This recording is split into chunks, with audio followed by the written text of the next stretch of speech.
신약성경 184페이지 요한복음 20장 19절에서 21절입니다.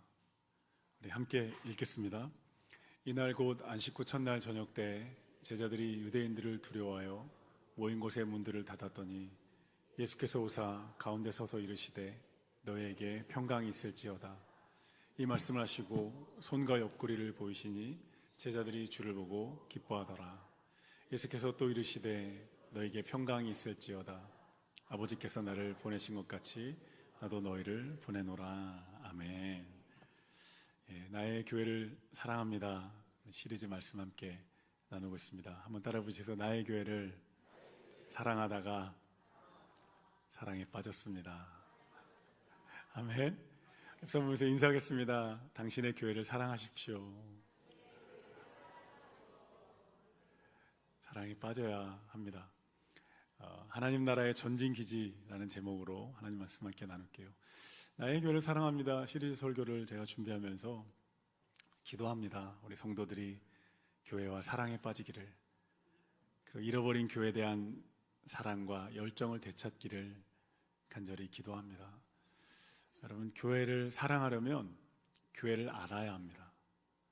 알아야 사랑하고요, 모르면 오해합니다. 교회는 연약하고 흠이 많지만 하나님이 정말 사랑하고 소중히 여기십니다. 그리고 부족하지만 하나님이 여전히 교회를 통해 일하십니다. 내가 생각하는 교회, 내 경험, 내 상식, 내 기준으로 교회 바라보면 안 됩니다.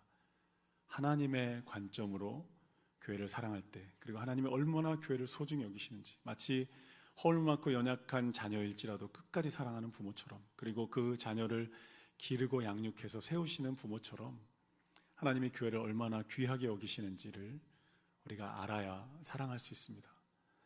또한 하나님의 구원 역사에서 교회가 얼마나 중차대한 역할을 하고 있는지, 무엇과도 대체될 수 없는 가장 절대적인 위치를 차지하고 있다는 것을 알 때 우리는 교회를 사랑하게 됩니다.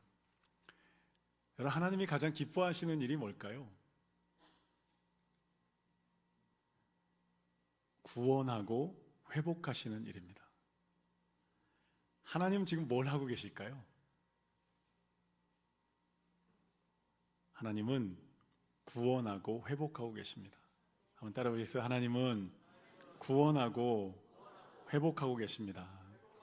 하나님은요, 인류를 구원하고 세상을 치유하고 우리 인생을 회복하시는 일에 진심이시고요, 한순간도 쉬지 않고 지금도 열정을 다해 일하고 계십니다. 여러분, 우리 하나님이 그런 하나님이라는 게 너무 좋지 않은가요? 안심이 되지 않나요? 하나님은 그 구원을요, 교회를 통해 이루어 가십니다. 교회는 하나님의 구원 역사와 회복의 역사에 있어서 절대적인 통로입니다. 그리고 그 교회를 통해 하나님을 사랑하게 된 사람들, 교회를 통해 하나님 만나고 하나님을 경외하고 순종하는 사람들을 세상에 보내서 세상을 변화시키고 치유하십니다. 이것이 하나님 나라의 원리입니다. 에베소 3장 10절에 보면요, 교회로 말미암아 하늘에 있는 통치자들과 권세들에게 하나님의 각종 지혜를 알게 하신다, 이렇게 말씀합니다. 여러분, 교회와 또 교회에서 하나님께 순종한 성도들을 통해서 인생이 살아난 이야기들은요, 너무너무 많고 넘칩니다. 회복된 가정, 치유된 도시와 나라와 민족의 이야기는요, 기독교 2000년 역사에 차고 넘칩니다. 헤아릴 수 없을 정도로, 기록할 수 없을 정도로 너무너무 많습니다. 그리고 그 아름다운 구원과 회복의 이야기는요, 지금도 여전히 계속되고 있고 멈추지 않고 달려가고 있습니다. 하나님의 구원 사역을 하나님의 선교라고 부릅니다. 한번 따라 보겠습니다. 하나님의 선교. 우리 하나님은 선교하는 하나님입니다. 할렐루야. 우리 하나님의 선교는 아름답고 고귀합니다. 고결합니다. 눈물겹습니다. 인간이 타락으로 세상을 망가뜨렸을 때요, 하나님은 진노를 쏟아부어 심판하시지 않고 사랑을 쏟아부어서 세상을 구원하고 회복하기로 결정하셨어요. 여러분, 이 사실이 얼마나 안심이 되고 얼마나 좋아요. 이런 하나님이 우리 하나님이라는 사실이 너무너무 좋지 않나요? 좋은 거 맞죠? 좋은 표정 한번 지어주세요. 좋으시죠? 그 하나님이에요. 안심해도 된다고요. 사랑을 쏟아부으시는 하나님, 할렐루야. 진노를 쏟아붓지 않고 사랑을 쏟아부어서 그 사랑으로 감동하게 하시고 사랑으로 이끄시는 하나님입니다. 성경은 창세기부터 요한계시록까지 거대한 선교의 이야기예요. 선교의 드라마입니다. 하나님은요, 아브라함 부르실 때부터 처음부터 이렇게 말씀하셨어요. 땅의 모든 민족이 너를 통해 복을 얻을 것이다. 땅의 모든 민족을 보고 계셨어요. 모세를 애굽으로 선교사로 파송하셨죠. 수많은 예언자들을 보내셨어요. 성경 속 모든 인물들은 하나님께 부름받고 파송받은 선교사들이었습니다. 그래서 이사야 6장 8절을 보면 내가 누구를 보내며 누가 나를 위하여 갈까? 하나님이 그렇게 말씀하세요. 하나님의 위대한 선교의 정점은 예수님이죠. 예수님은 하늘 보좌 버리고 낮고 낮은 이 땅에 파송되어 오셨어요. 하나님 보내신 거예요. 예수님이 인물을 가지고 이 땅에 오셨어요. 이 땅에 오셔서 소외되고 상처받은 이들의 친구가 되어주셨고, 질병으로 아파하는 이들을 고쳐주시고, 죄인들에게 하나님 나라를 보여주시고, 마침내 십자가와 부활을 통해서 위대한 복음을 완성하셨어요. 그리고 오늘 21절에서 예수님이 이렇게 말씀하셨어요. 나는 내 임무를 완수했다. 십자가와 부활을 통해 복음을 완수했으니 너희가 이제 이 복음을 세상에 다 전파해야 된다. 내가 너희를, 21절 끝에 뭐라고 말씀하세요? 너희를 뭐라고요? 21절 끝에 내가 너희를 보내노라 이렇게 말씀하셨어요. J.D. 그리어는 복음 특강이라는 책에서 이렇게 말합니다. 우리는 예수님을 영접하는 순간 선교 대상에서 선교사로 변합니다. 우리는 치유와 나눔을 통해 새로운 나라, 하나님 나라의 메시지를 세상에 전달하며 살아가야 합니다. 이렇게 말해요. 모든 성도가 선교사라는 거예요. 따라해보세요. 우리는 모두 선교사입니다. 왜요? 보냄 받았으니까요. 예수님이 제자들과 교회를 보내셨기 때문에 우리도 오늘 여기서 예수님에 의해서 보냄 받습니다. 오늘 선교팀이 아프리카 시골 오지 부족에게 선교를 간 거예요. 단기 선교팀이 찾아가서 열심히 복음을 전했습니다. 그리고 부족민들을 모아놓고 선교팀장이 열심히 설교했습니다. 예수님이 우리를 위해 이 땅에 오셨습니다. 우리들의 죄를 대신해 십자가에 죽으시고 부활하셨습니다. 하나님께 다시 올라가셨고 때가 되면 다시 오실 것입니다. 사역이 다 끝나고 선교팀이 떠날 때가 됐을 때 마을의 추장이 선교팀장의 손을 잡으면서 진심 어린 위로를 건넸어요. 선교사님, 그 예수라는 분이 자꾸 왔다 갔다 하고 죽었다가 부활해서 얼마나 신경이 쓰이십니까? 기운 내십시오. 이게 빵 터질 줄 알았는데 살짝 웃고 마시는. 복음을 전하는 통로라는 거예요. 선교의 사전적 의미를 찾아보면요, 기독교 신앙을 널리 선전하여 알린다는 뜻입니다. 이게 선교입니다. 선교의 영어는 미션이죠. 미션, 임무를 주어 보낸다. 그리고 중세시대 라틴어는 미시오입니다. 똑같이 임무를 주어 보낸다. 그리고 가장 그 모든 번역의 첫 번째 성경의 예수님의 표현은 오늘 21절 마지막 끝에 보낸다는 거예요. 이 보낸다가 헬라어, 그리스 헬라어로 신약성경 원어인 그리스 헬라어로 아포스텔로라고 하는데, 임무를 주어서 메시지를 위임해서 대리자로 보낸다라는 뜻입니다. 하나님께서 예수님에게 임무를 주어서 세상에 파송하신 거예요. 보내신 거예요. 예수님이 임무를 완성하셨어요. 그리고 제자들에게 오늘 본문을 통해 우리를, 제자와 오고 온 교회를 보내시는 거예요. 교회를 향해서 너희가 가라. 너희가 하나님 나라의 전진기지고 하나님 나라의 특사이고 대사들이다 라는 거예요. 우리 베델교회는 하나님 나라의 특사이고 대사이며 전진기지인 줄로 믿습니다. 모든 성도가 여러분 그렇다는 거예요. 선교의 1차적인 의미는 타문화권을 찾아가서 복음을 전하고 교회를 세우는 겁니다. 마태복음 28장에 보면 예수님이 땅의 모든 민족에게 가라고 말씀하셨고, 창세기 12장 3절에서 아브라함에게 땅의 모든 민족이 너로 인하여 복을 받게 될 것이라 이렇게 말씀하세요. 선교의 1차적인 의미는 타문화권으로 언어가 다른 나라에 건너가서 복음을 전하는 것을 선교라고 말합니다. 제가 신학대학원 3학년 때 베트남으로 단기 선교를 갔어요. 청년 시절에 방황했었기 때문에 저에게는 첫 선교였습니다. 공산주의 정권 아래서 핍박받으면서 신앙을 지키는 그 교회를 방문했어요. 예배 시간에 함께 예배드렸는데 너무너무 감동이 있는 거예요. 그리고 헌금 시간에 한 소녀가 나와서 특송을 불렀는데요. 베트남어로 부르는데 우리가 아는 멜로디였어요. 날마다 숨쉬는 순간마다 이 찬양 부르는데 선교팀 마음에 다 감동이 이렇게 쫙 밀려오는 거예요. 이들이 얼마나 목숨 걸고 신앙을 지키는지를 알기 때문에, 박해와 손해를 감내하며 예수 믿는지 알기 때문에 막 감동이 밀려왔어요. 그런데 2절이 딱 됐는데 이 소녀가 한국팀이었다고 한국말로 2절을 부르는 거예요. 서툰 한국말로요. 날마다 숨쉬는 순간마다 내 앞에 어려운 일 보내 주님 앞에 이 몸을 맡길 때 슬픔 없네 두려움 없네 주님의 그 자비로운 손길 항상 좋은 것 주시도다 사랑스레 아픔과 기쁨을 위로와 수고와 감사를 이렇게 부르는데요. 와, 우리 선교팀 눈에서요 정말 뜨거운 눈물이 이렇게 솟아나는 거예요. 와, 이곳에서 신앙을 지키는 성도들, 그들과 함께했던 찬양이에요. 여러분, 언어가 다른 타문화권에 가서 복음 전할 때 세상 어떤 곳에서도 경험하지 못한 감격이 있습니다. 이거는 말로 표현할 수가 없는 거예요. 요한계시록 7장에 모든 나라, 민족과 백성과 방언들이 모여서 하나님을 예배하는 그 현장이 현실로 나타나는 경험을 해요. 너무너무 하나님 나라의 감격이 있습니다. 선교의 1차적인 의미는 타문화권으로 가는 거예요. 근데 두 번째, 선교의 더 넓은 2차적인 의미도 있는데요. 2차적인 더 넓은 의미는 단지 우리가 타문화권이나 해외로 나가는 것보다 더 넓게 삶의 모든 영역에서, 그리고 세상 한복판에서 영혼을 구원하고 하나님 나라를 확장하는 모든 활동을 의미합니다. 나의 가정, 여러분이 가정의 선교사이십니다. 여러분의 일터, 여러분이 일터의 선교사라는 거예요.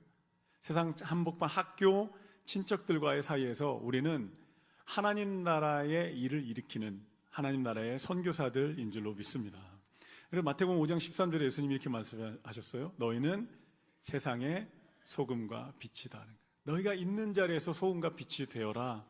선교사로 살아가야 한다. 이렇게 말씀합니다.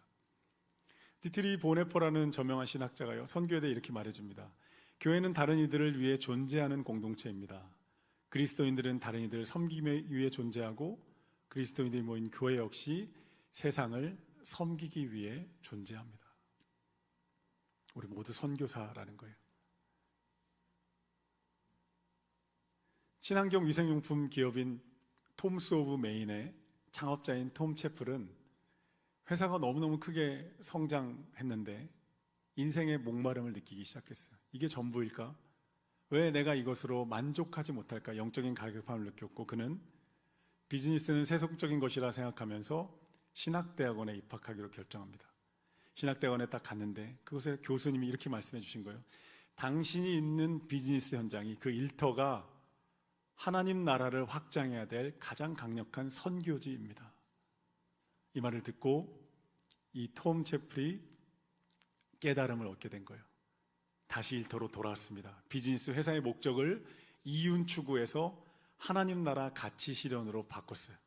환경을 보호하는 친환경 제품만 생산하고 회사 수익의 10%를 반드시 사회의 영혼들과 가난한 이들을 위해서 기부하는 원칙을 세웠습니다.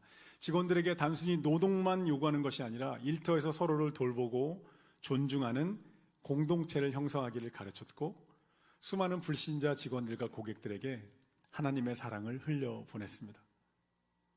톰 채플은 거대한 자본주의의 흐름에 맞서서 정직과 나눔과 사랑이라는 기독교 가치를 지켜냈고 끝까지 기업을 성공적으로 이끌었습니다.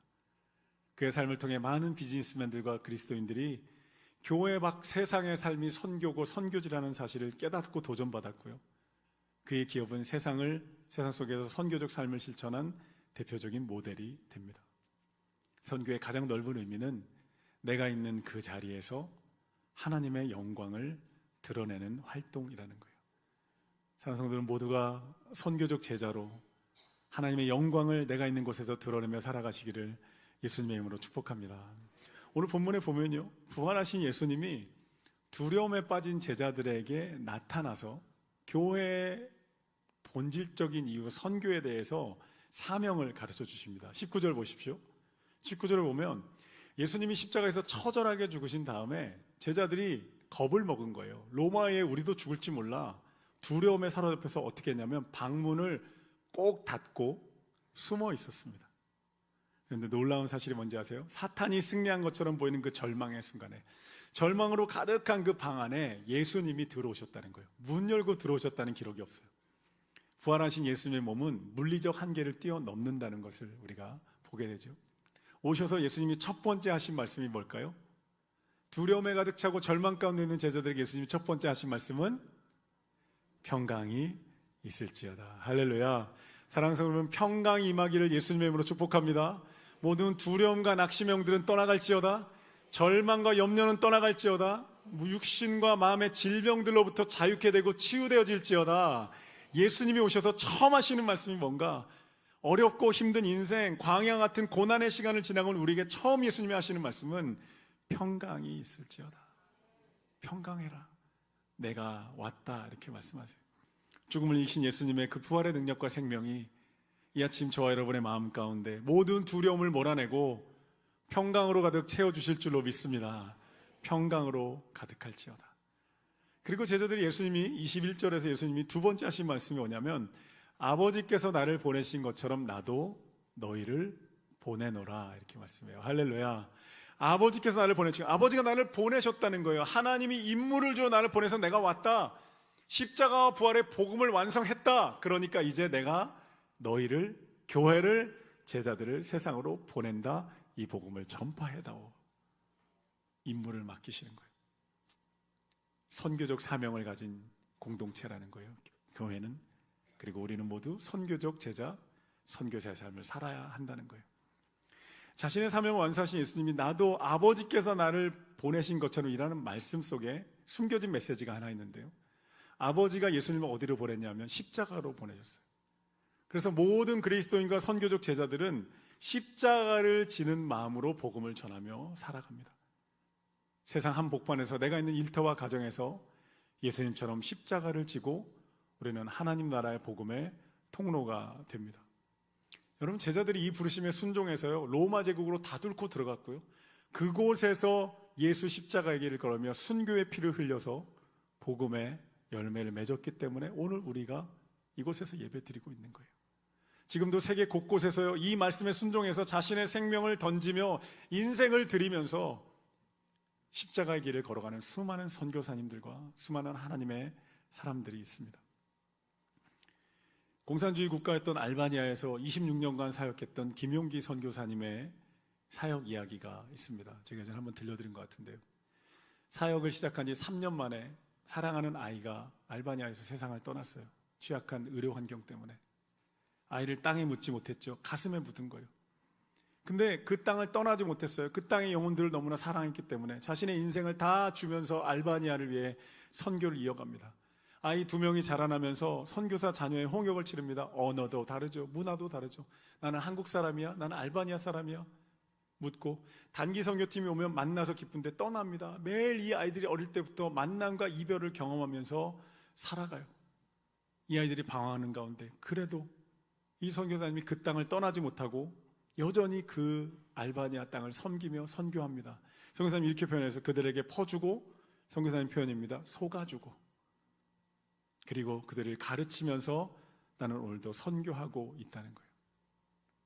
어떻게 이분들이 이런 삶을 살아갈까요? 어떻게 알바니아 땅을 위해 자신의 인생을, 인도네시아 땅을 위해서 자신의 인생을, 터키 땅을 위해서 자신의 인생을, 아프리카 오지 부족을 위해 자신의 인생을 그렇게 아낌없이 드릴 수 있을까요?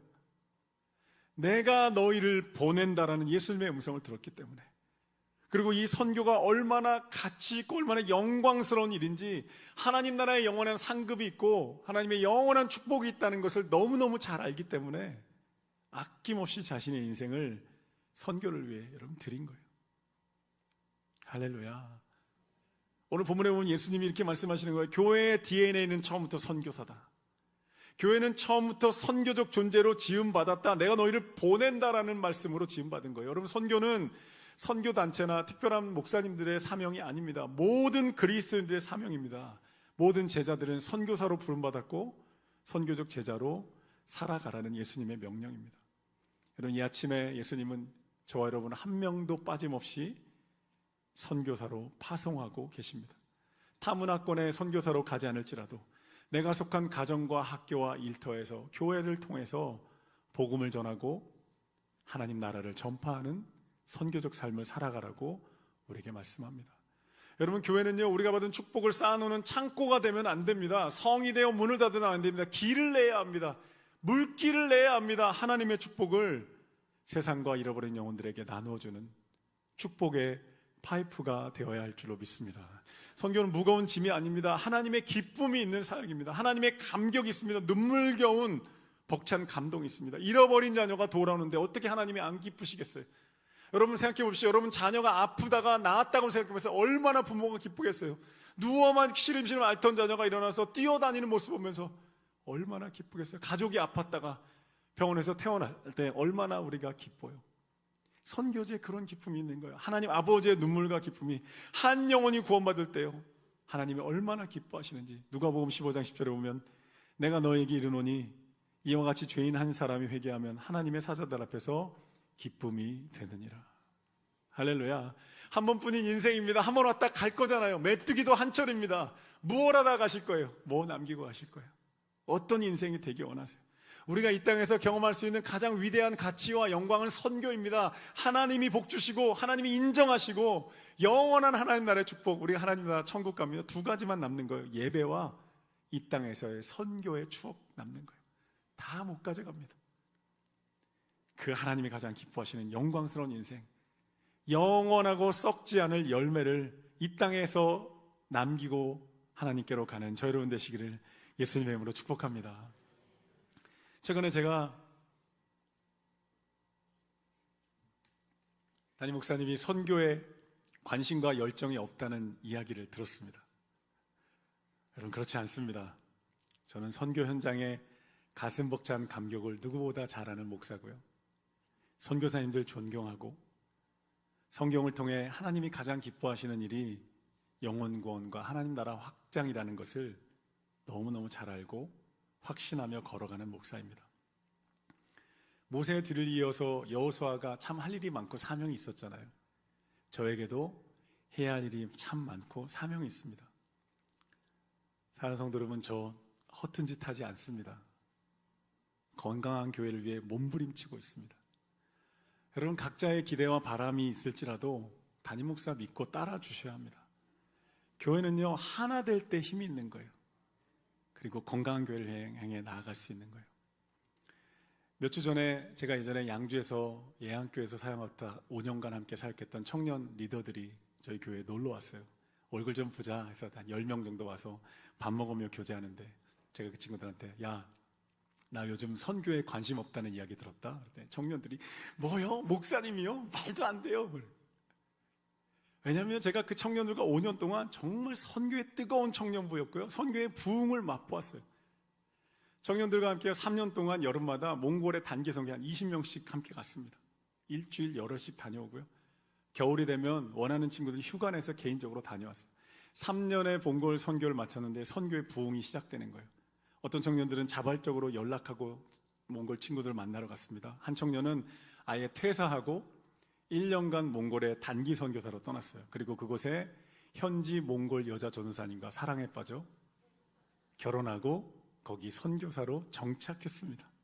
할렐루야.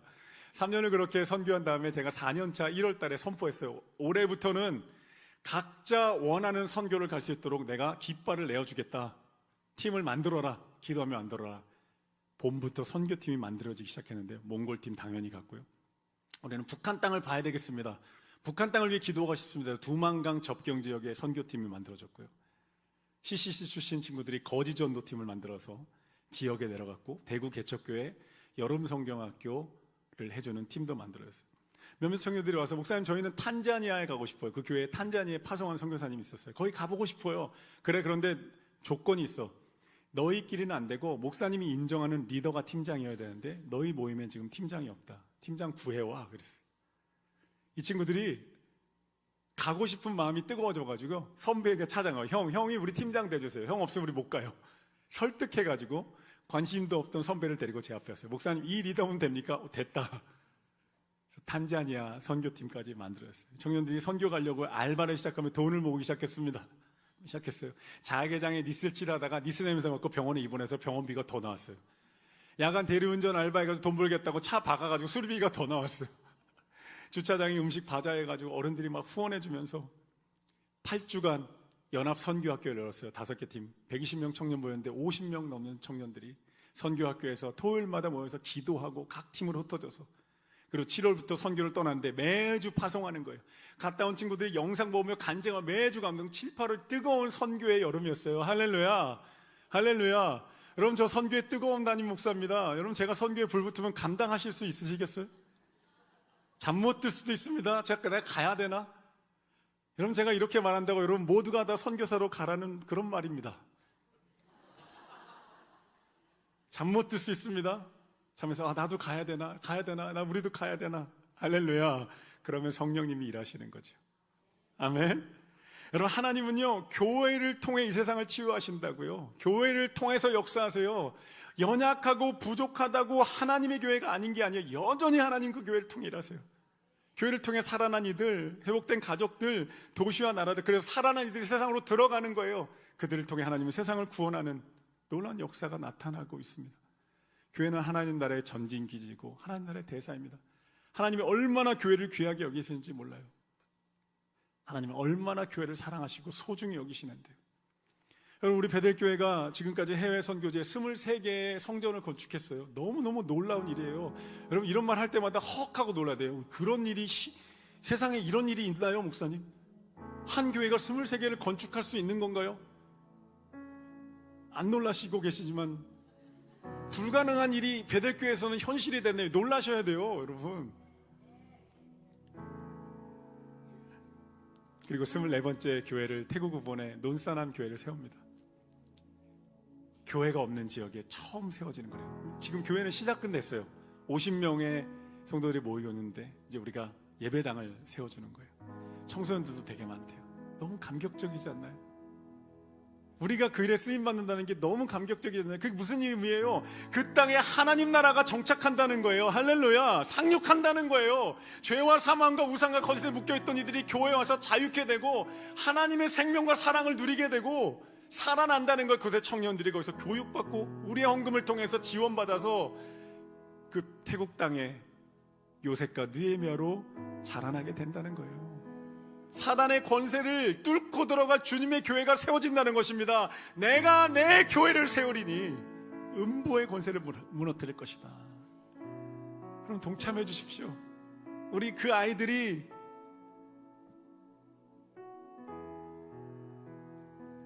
하나님 만날 수 있도록, 하나님, 저 작은 이 헌금이 그 아이들의 하나님 만나는 통로가 되게 해주십시오. 내가 드리는 선풍기, 에어컨 하나가, 스피커 하나가 이 아이들이 예배자로 설 수 있도록, 태국 땅의 축복의 통로가 될 수 있도록 하나님 저를 사용하여 주십시오. 큰 액수가 아니어도 우리가 하는 거잖아요. 베델교회가 함께 합니다. 마태복음 56장 18절에 내가 내 교회를 세우리니 음부의 권세가 이기지 못하리라. 여러분, 교회는 세상 어떤 기관이나 모임과 비교할 수 없어요. 절대적인 가치를 지니고 있습니다. 세상에는요, 구제단체도 있고 교육기관도 있고 마음의 평안을 주는 힐링단체도 있습니다.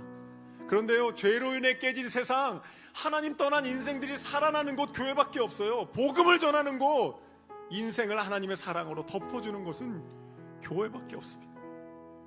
이것이 교회의 아름다움이고요, 이것이 교회의 절대적인 가치고, 하나님 교회를 사랑하세요.